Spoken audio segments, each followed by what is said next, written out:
बिस्मिल्लाहिर्रहमानिर्रहीम। आज हमारे हंगो है हेडलाइन के प्रोग्राम टाकरा में मेहमान शख्सियत है मलक अब्दुर्रहमान औरकज़ई, जो Pakistan Tehreek Insaf sports and cultural wing के साउथ रीजन के वाइस प्रेसिडेंट हैं और खैबर पख्तूनख्वा में और बिलखसूस साउथ रीजन में खेलों के फ़रोग के लिए और समाजी सरगर्मियों को ज़िंदा करने में इनका एक कलीदी किरदार है।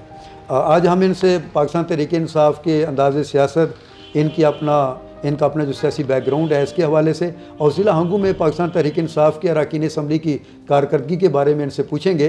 और मुझे यकीन है कि ये सच्चे और खरे इंसान हैं, ये सच बोलेंगे और हो सकता है कि इनकी कोई बात पार्टी के मफादात के बरखिलाफ़ हो, लेकिन ये सच ज़रूर बोलेंगे। मलिक साहब, हम अपने प्रोग्राम में आपको खुश आमदीद कहते हैं। Thank you. पहले तो आप अपने सियासी बैकग्राउंड के बारे में बताएं कि आपने सियासत में कदम कैसे रखा और आपने पाकिस्तान तहरीक इंसाफ का ही क्यों इंतखाब किया। यहाँ पर तो 70 साल से पार्टियाँ मौजूद हैं। आऊज़ु बिल्लाहि मिनश शैतानिर्रजीम, बिस्मिल्लाहिर्रहमानिर्रहीम। मुग़ल साहब, सबसे पहले आपका शुक्रिया और आपका जो हंगू न्यूज़ हेडलाइन है, इन तमाम टीम का कि आपने मुझे मौका दिया कि मैं अपने ख़यालात का इज़हार कर सकूं। जहां तक आपका सवाल का ताल्लुक़ है कि मैंने पाकिस्तान तहरीक इंसाफ को क्यों ज्वाइन किया, तकरीबन जब हम पाकिस्तान का तारीख़ देखेंगे तो 70 सालों से कुछ डिक्टेटरशिप भी गुज़री है और कुछ सियासी पीपल पार्टी और नून लीग, लेकिन मेरा जो इंतखाब है पाकिस्तान तहरीक इंसाफ, क्योंकि इमरान खान ने जो चेंज का जो नारा लगाया था, जो विज़न उसने लाया है और उसी विज़न के मुताबिक मैंने ये पार्टी जो है ज्वाइन किया है। मलिक साहब, ठीक है, खान साहब ने नारे तो बहुत लगाए थे और उन नारों से आप भी बहुत मुतासर हुए। आपने 2010 में बाकायदा तौर पे पार्टी ज्वाइन की। क्या आप समझते हैं कि वो जो उनके नारे थे, आज भी वो नारे जो हैं वो नारे ही हैं, ये प्रैक्टिकली कुछ पाकिस्तान की कौम के लिए हुआ है? मुग़ल साहब, बिल्कुल मैं समझता हूँ कि अभी जो हमारी सिटिंग हुकूमत है तो वो हमारे पाकिस्तान की पब्लिक के लिए पब्लिक इंटरेस्ट में लगे हुए हैं। हमारे अभी आप भी देख रहे हैं कि आवाम को रिलीफ मिल रहा है और जो इमरान खान ने वादा किया था लोगों के साथ, तो अभी वो वादा जो है वो पूरा करने जा रहा है। और बाकी जो इकनॉमिकली हालात वो नहीं है जो हम एक्सपेक्ट कर रहे थे।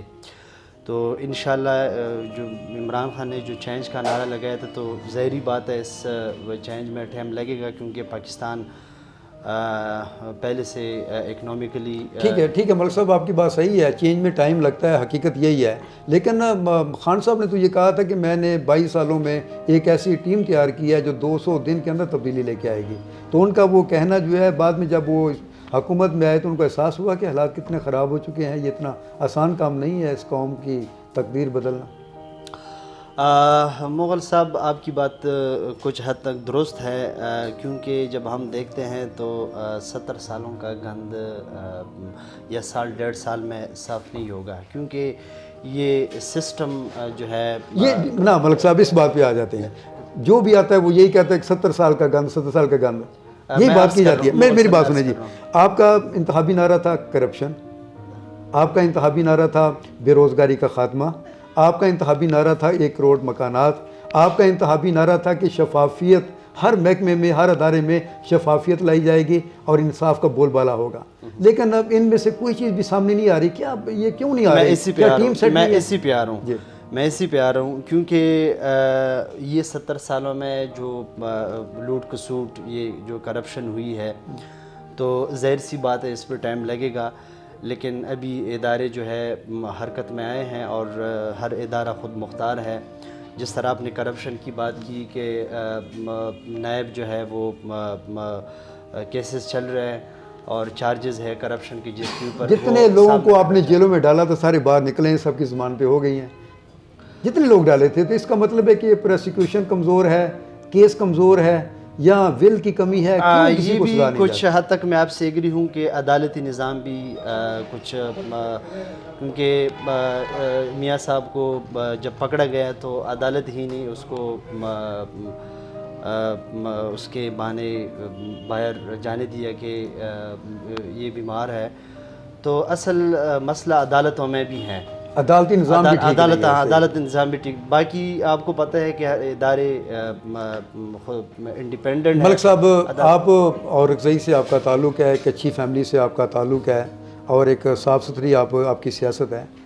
हम इलाके की तरफ आते हैं। औरकज़ई के जो अवाम है, इन्होंने दहशत गर्दी के ख़िलाफ़ जंग में जानों के नजराने दिए और बेदखल हुए, लेकिन आज भी औरकज़ई के जो लोग हैं वो दर बदर ठुकरें खा रहे हैं और उनको वो पैकेज नहीं मिला जो उनको पैकेज मिलना चाहिए था। इसकी क्या वजह है?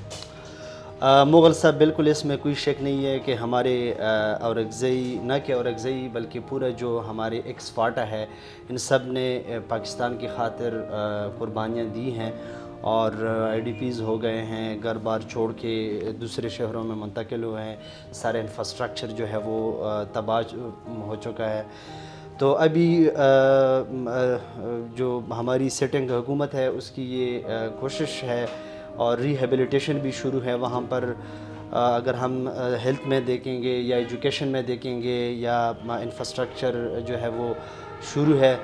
और बाकी जो NFC वार्ड का जो वादा किया था कि NFC वार्ड, तो उसका अभी तो हमारी हुकूमत है वो तो अपना शेयर वो दे रहे हैं, लेकिन अभी हमने देखना है सूबों को, क्योंकि ये प्रॉमिस किया था कि जो बाकी सूबे हैं बलूचिस्तान, सिंध और पंजाब 3% जो है ये भी देंगे।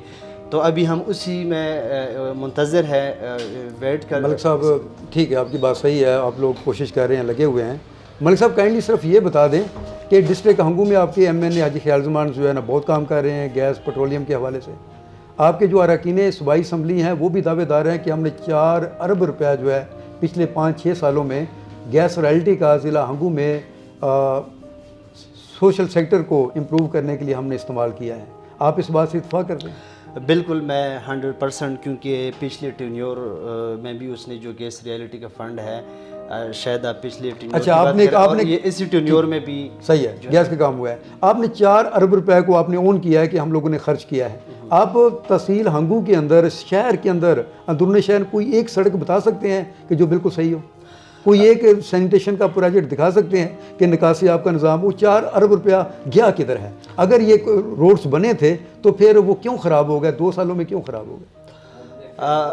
असल में मुग़ल साहब, आपको पता है कि हमारी जो न कि सिर्फ सड़कों पे, वो भी मैं आपको अगर गिनूँगा तो टाइम लगेगा, और हमारी जो कुछ स्कूल्स जो है वो अपग्रेड हुए हैं, और बाकी जो अगर हम स्ट्रीट देखेंगे तो हमारी हंगू में आपको पता है, तो इसके लिए अगर हंगू को आबाद करना हो तो 10 बार भी MPA कोई बने या MNA बने तो मैं समझता हूँ तो ये काम पूरे नहीं होंगे।